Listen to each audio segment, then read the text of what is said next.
My friends, I need you to stop what you're doing right now because what I'm about to share with you could explain why your February payment might look different than what you've been expecting. And for some of you, it could mean over $2,000 landing in your account on February 3rd.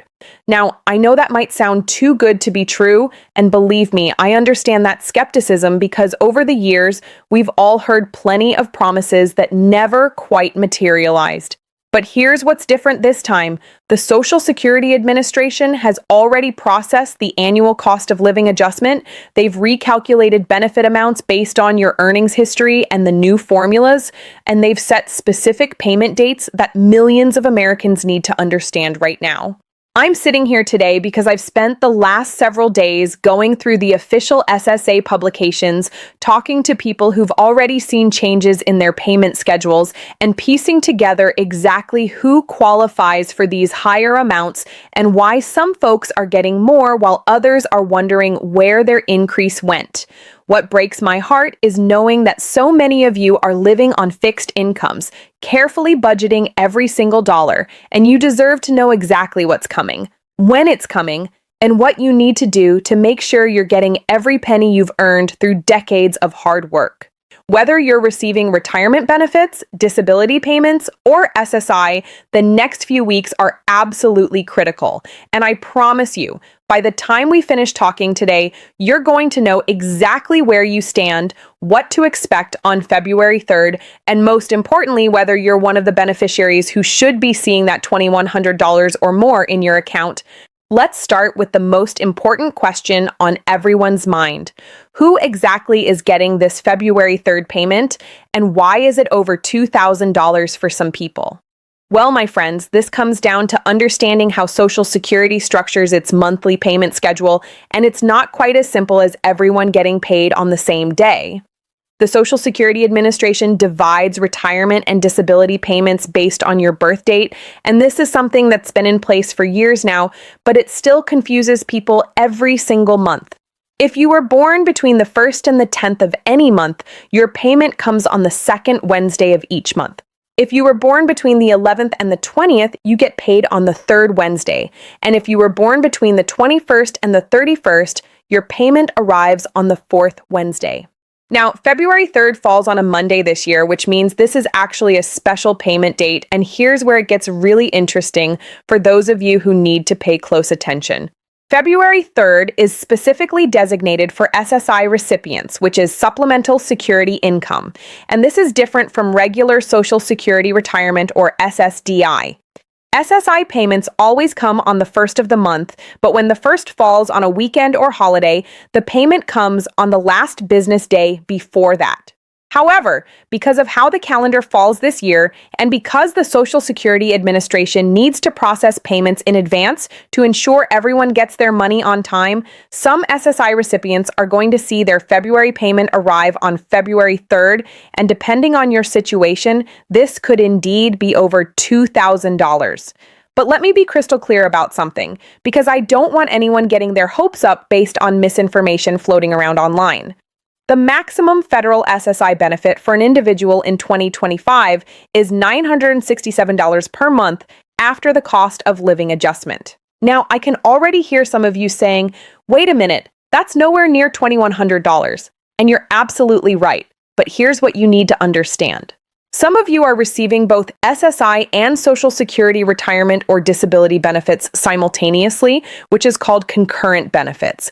If you worked for enough years to qualify for Social Security, but your benefit amount is relatively low, you might also qualify for SSI to bring your total monthly income up to a livable level. When you add these together, along with any state supplemental payments that some states provide on top of the federal SSI amount, you could absolutely be looking at $2,100 or more in combined benefits.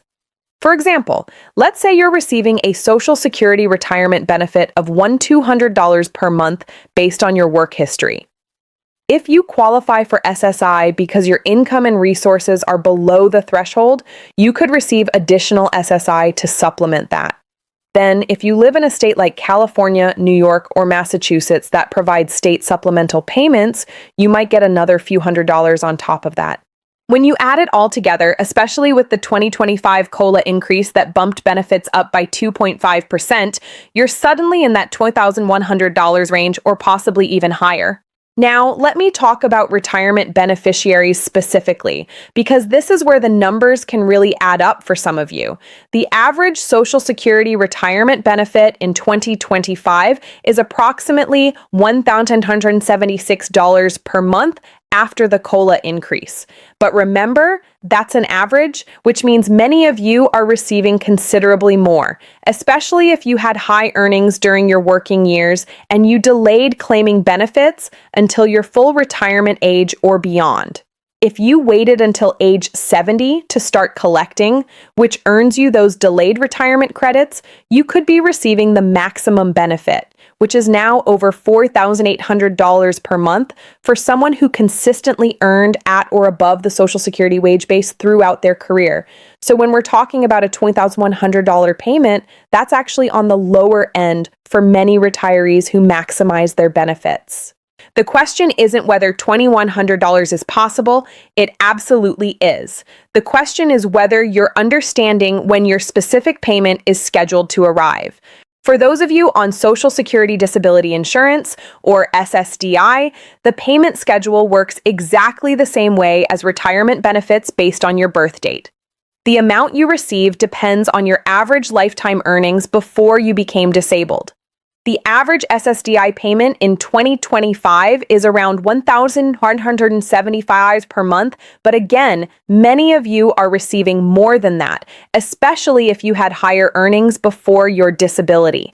If you're receiving SSDI and you also have dependents who qualify for benefits on your record, such as a spouse or minor children, your family maximum benefit could easily push you over that $2,100 mark. I've talked to families where the primary worker is receiving SSDI and the spouse and 2 children are each receiving auxiliary benefits, and their total household Social Security income is over $3,500 per month. So these numbers are very real for many American families who depend on these benefits. Here's something else you absolutely need to know about the February 3rd payment date, and this is critical for your planning. If you're an SSI recipient and you typically receive your payment on the 1st of the month, you need to understand that when payments are moved up because of weekends or holidays, you're not getting an extra payment. You're getting next month's payment early. This sometimes confuses people because if you get your February payment in late January or early February, you're not going to get another payment until March.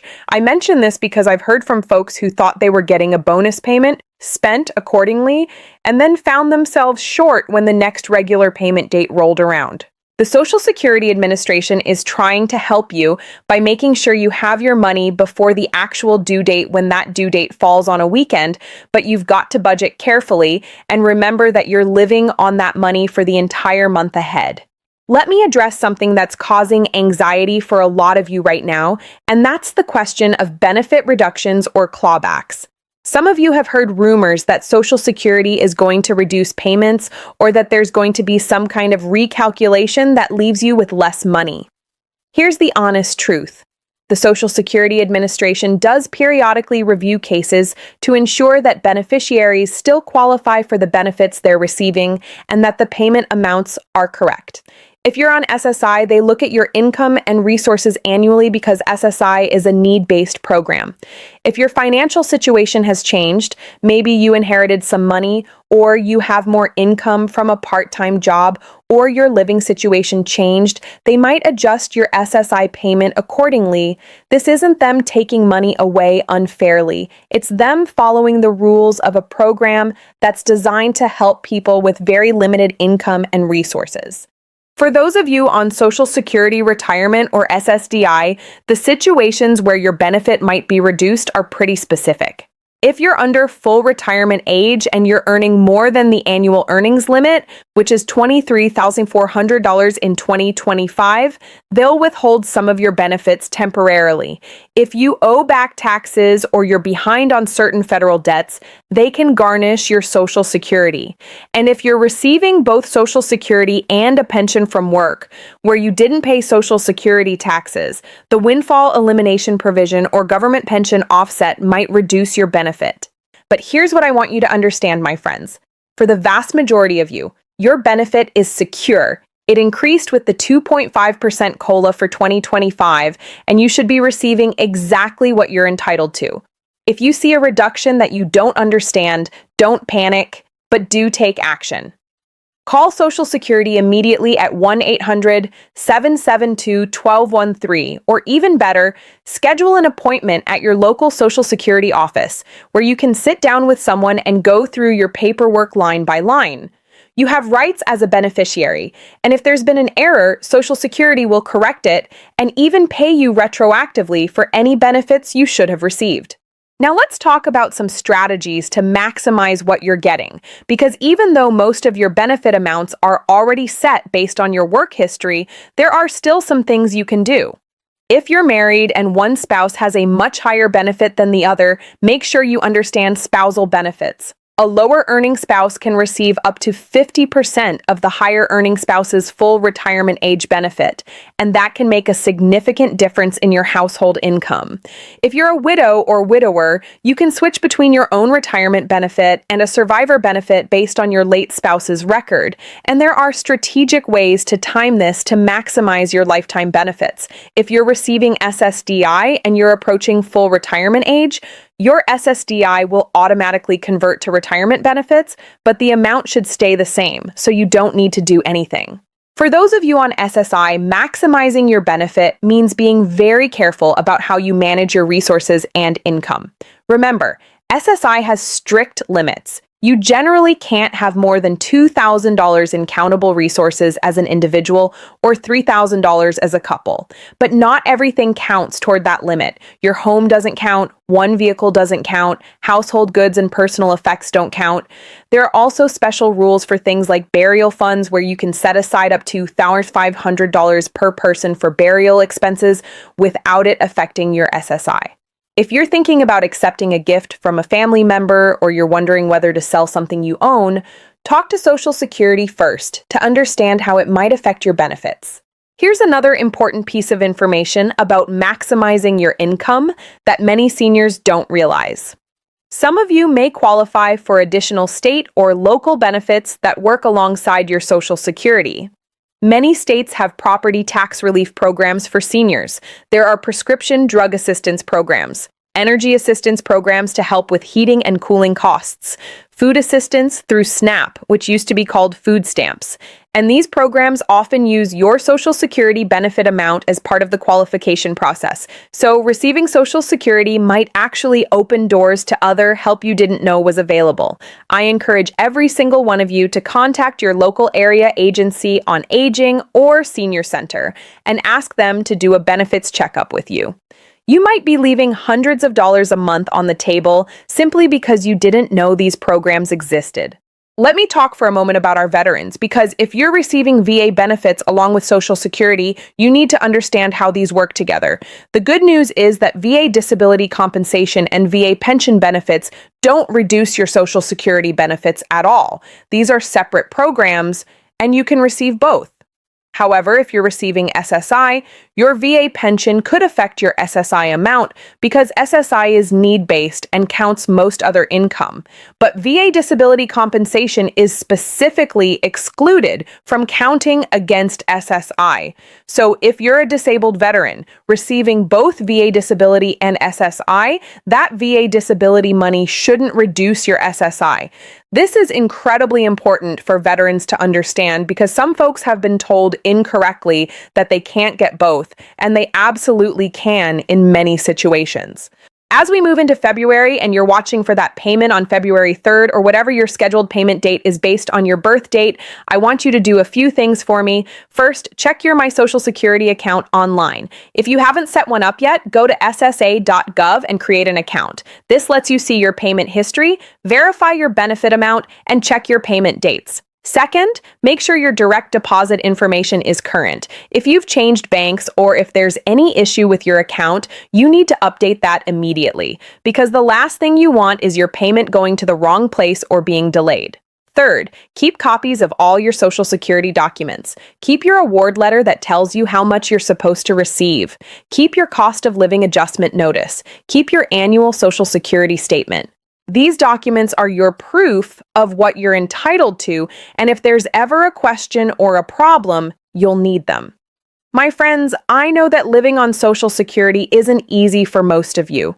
I know that even with the 2.5% increase, many of you are struggling with rising costs for food, medicine, housing, and everything else you need.